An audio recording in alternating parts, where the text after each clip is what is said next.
Сәлем баршаңызға. Мен бүгін тағы да ажар тюрбанын тікпекшімін. Бұл жолы шолк матасынан тігетін боламын. Менде осындай принттегі шолк матасы және астарлық матасы бар. Осы маталардан тюрбанды тігетін боламын. Және де дайын лекала бойынша тігемін. Бұл лекаланы мен алдыңға өткен бір сабағымда тағы осындай ажар тюрбан тіккен болатынмын. Сол кезден қалған лекала, сол видеоны көріп, лекаланы қалай дайындаған жөнінде көрсеңізде болады. Және де бізге 2 сантиметрлік резинка қажет болады. Және де тағы басқа құралдар. Енді біз бірінші астарлық матадан бастайын.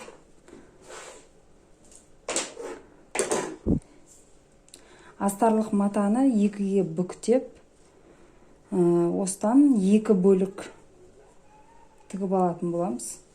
2 бөлігін пішіп аламыз қазір. Менде мұнда 1 сантиметрге кішірейтілген лекала. Бұл алдындағы видеодағы түсірілген ажар тюрбаны, ол стандарт өлшем бойынша тігілген тюрбан болатын. Стандарт өлшемі маған сәйкес келмегендіктен ол мен 1 сантиметр қысқарттым, яғни өзімнің басыма шақ ажар тюрбанын тігетін боламын. Әуелі осылай матаны бүктеп алып, 2 бүктеп алып пішіп алатын боламыз.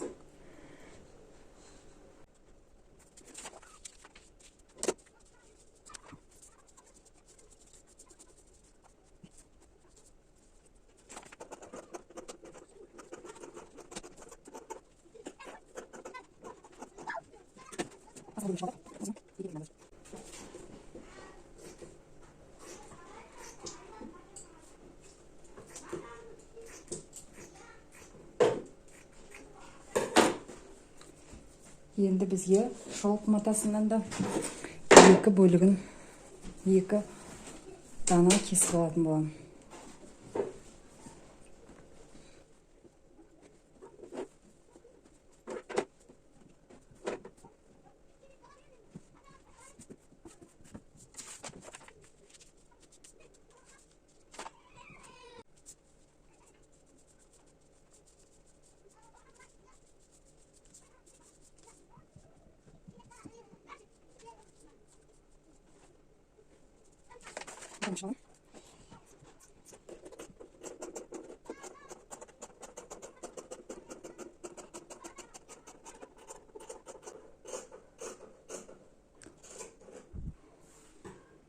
Және кромкасын кесіп тастайтын боламыз.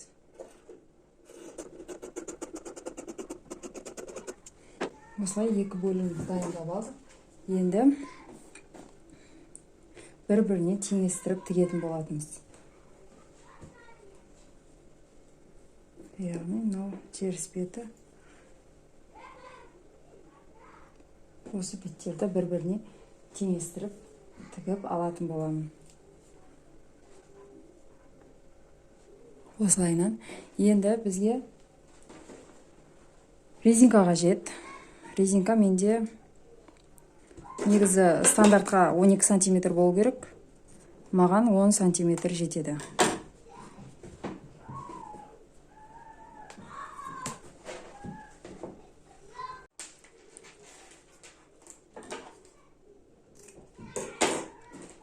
Сантиметр етіп өлшеп аламын.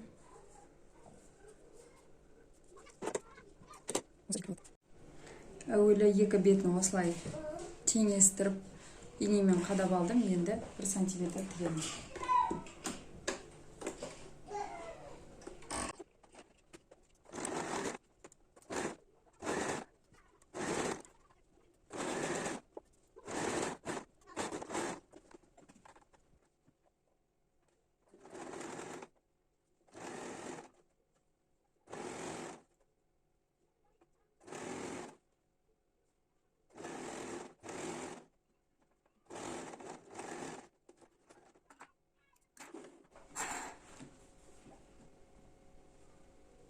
Осы бөліктерді енді былайынан жатқызып, тіккен жерімізден өтектеп алатын боламыз әдемілеп.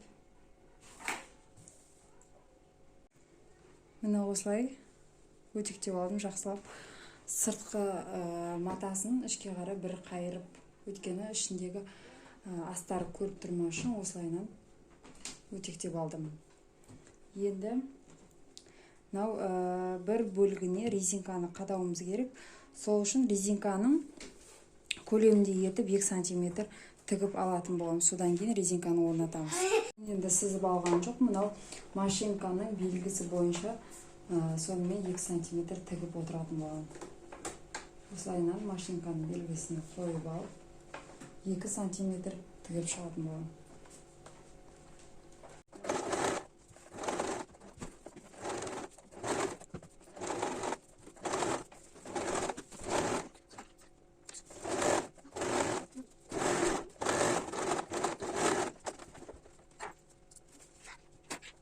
Біз жаңағы өтектегеннен кейін мынандай өлшемдері артық шығып қалды. Соны теңестіріп қырқып алатын боламыз.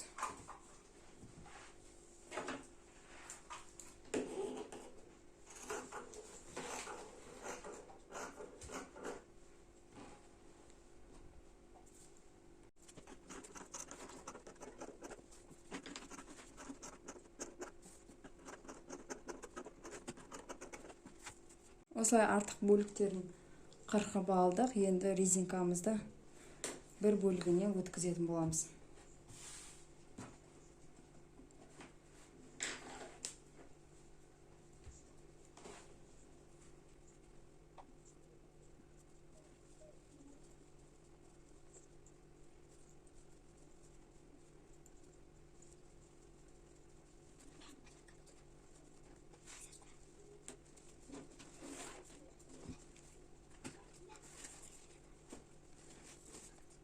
Резинкамыз шығып кетпес үшін мына бөлікті бекітіп тігіп алатын боламыз.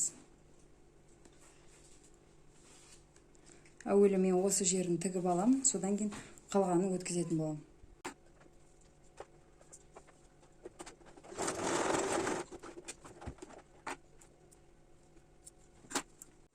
Осылайынан тігіп болып, ары қарай өткізетін болам.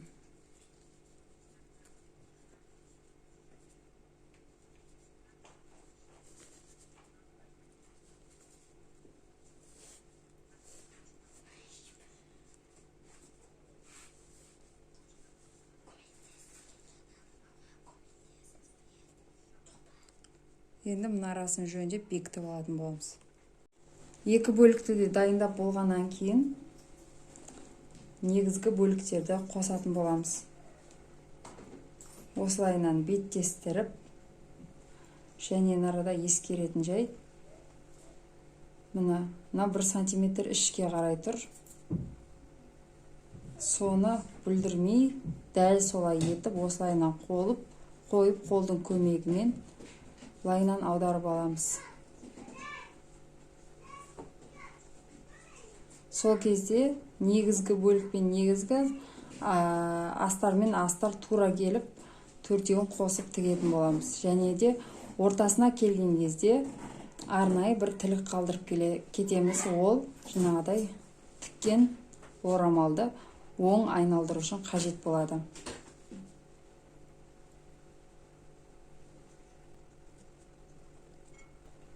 Осылайынан жақсылап қадап алатын боламыз.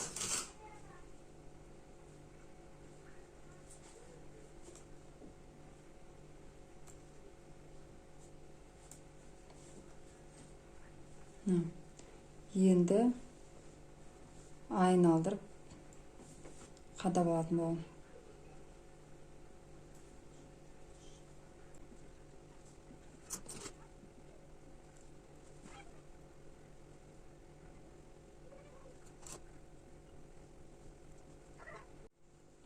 Осылайдан айналдырып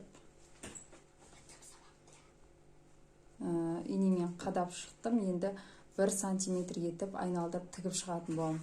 Бірақ ортасынан где-то осындай етіп жаңағыдай қалдыратын боламыз. Яғни астарлық жағынан қалдырып, негізгі бөлікті қосамыз да, тек астарлы бөлікті тікпей 5 см, 6 см қалдырып кететін боламыз.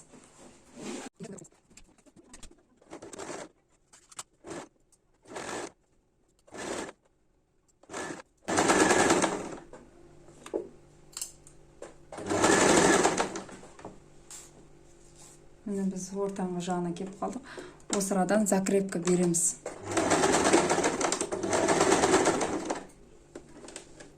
Және осы жерден закрепка бергеннен кейін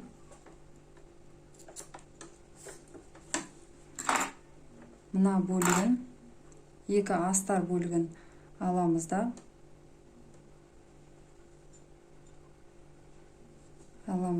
мына жерден негізгі бөлігін ғана тігетін боламыз.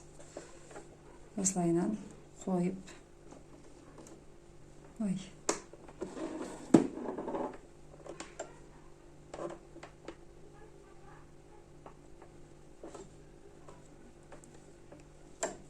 осылайынан именно тігіс түскен жерден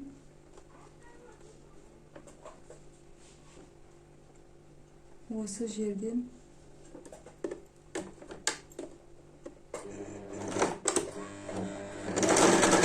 закрепка беріп тігіп аламыз.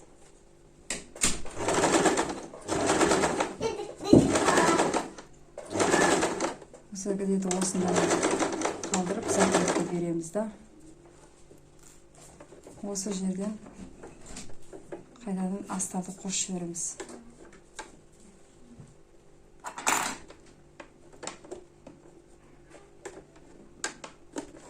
Астарды қосып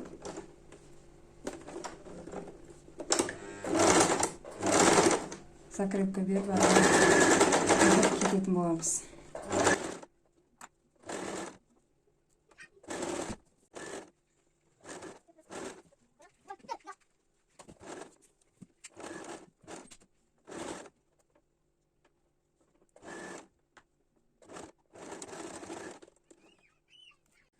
Осы қалдырған тесігімізден енді біз осыны былайынан ішінен айналдырып шығамыз. Сол кезде оң айналатын болады. Және мына тесікті бітеп кетуді ұмытпаңыздар. Қолдың көмегімен немесе машинканың көмегімен тігіп жібересіздер.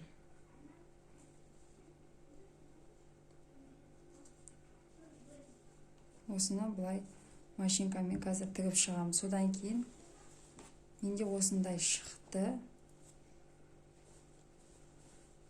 Енді мына жағын тігетін боламыз. Әуелі ішкі жағын бекітіп алу керек. Соны бекіткеннен кейін сыртын тігетін боламын. Осылайынан машинкамен бекітіп алдым. Енді оң жағына айналдырып артық жіптерін кесіп тастау керек. Енді осы жерде қолдың көмегімен осылайынан где-то 1,5-2 сантиметрдей былай гармошка жасаймыз. Жапырақша етіп қолдың көмегімен оны иненің көмегімен бекітіп отыратын боламыз. Әуелі жақсылап жайып алып, примерно осылай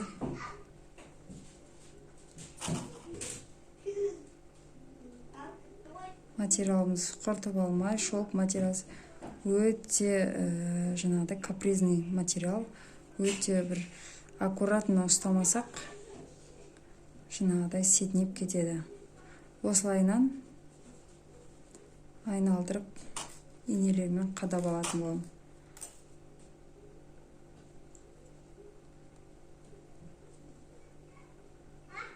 Міне.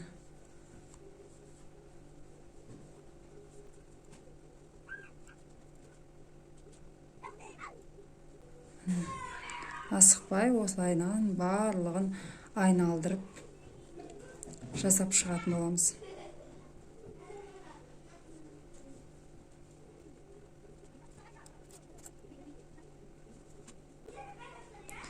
Бұндай кезде инелердің жаңағыдай өткір жақсы болғаны жақсы, өйткені инелер қадалмай қалса, мынау шелк матасы деген сетінетіп жібереді. Мына жерде уже сетінеп жатыр менде. Мынау инелер уже ескіріп қалған. Инелерді ауыстыратын уақыт жетті.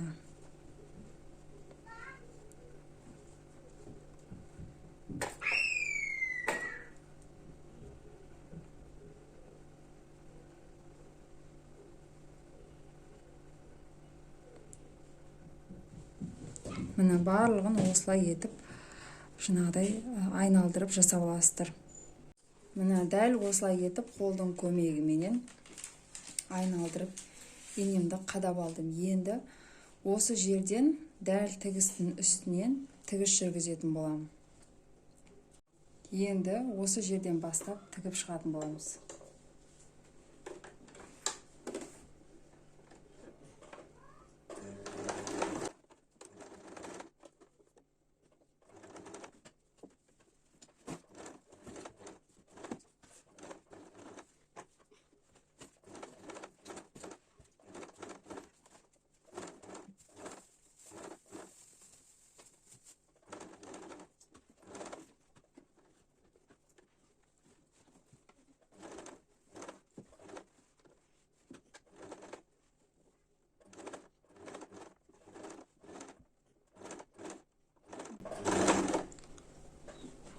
Осылайынан жақсылап тігіп аламыз.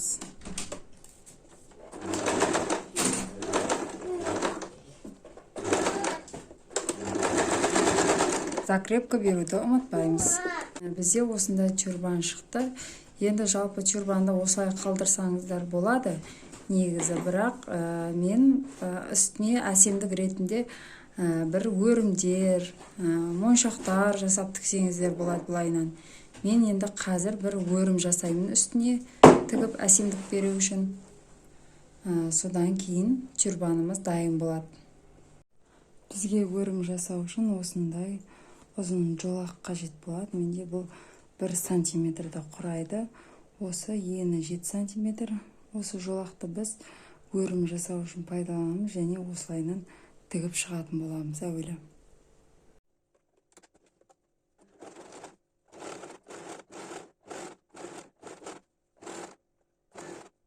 Жалпы менде осындай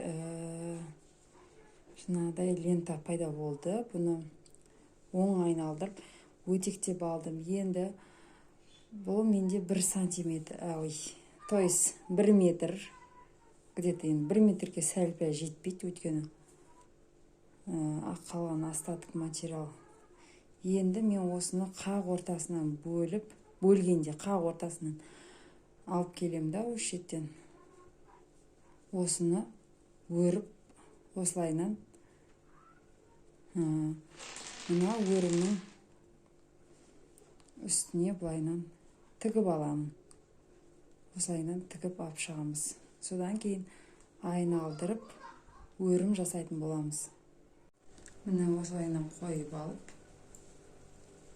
тігіп алатын боламыз.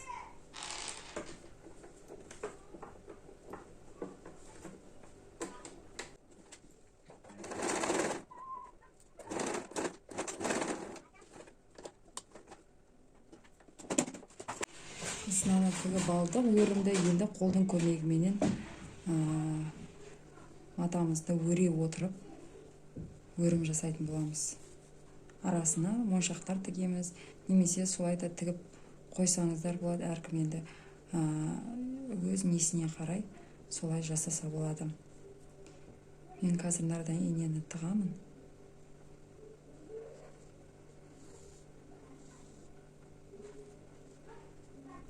Және мынадай моншақтарды тігетін боламын.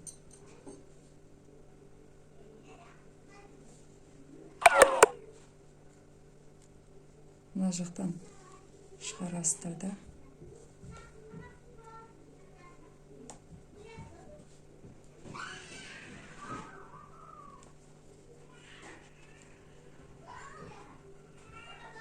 Осылайынан жөндеп, қайтадан сол жерден шығарып аламыз.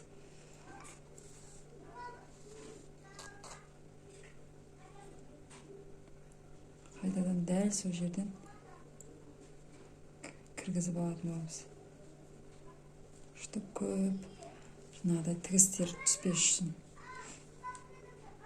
Міне осылайынан енді келесі өрімді де дәл солай етіп тағы өріп алатын боламыз. Тағы өріп аламыз да, қай жерге келеді, сол жерге ақырын ғана қойып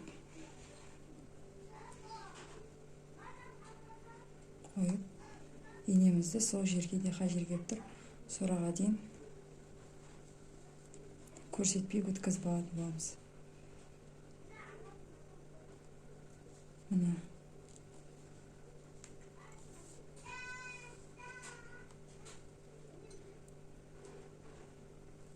Бізде примерно осыраға келіп тұр. Енді сол жерден шығарып аламыз.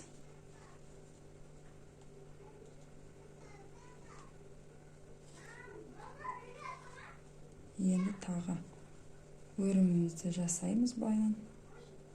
Жасап.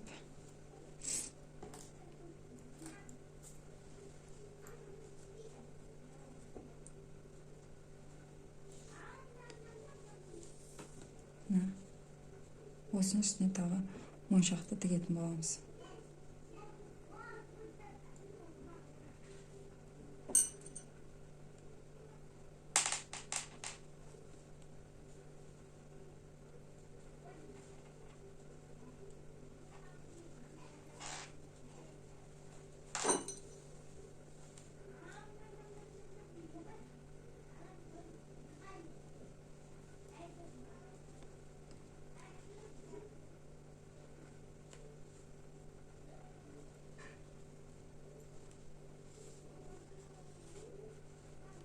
Жалпы айтқанда осындай өрімдерді жасап түрлі немесе әшекей тастардың өздерінде тігіп қойсаңыздар болады.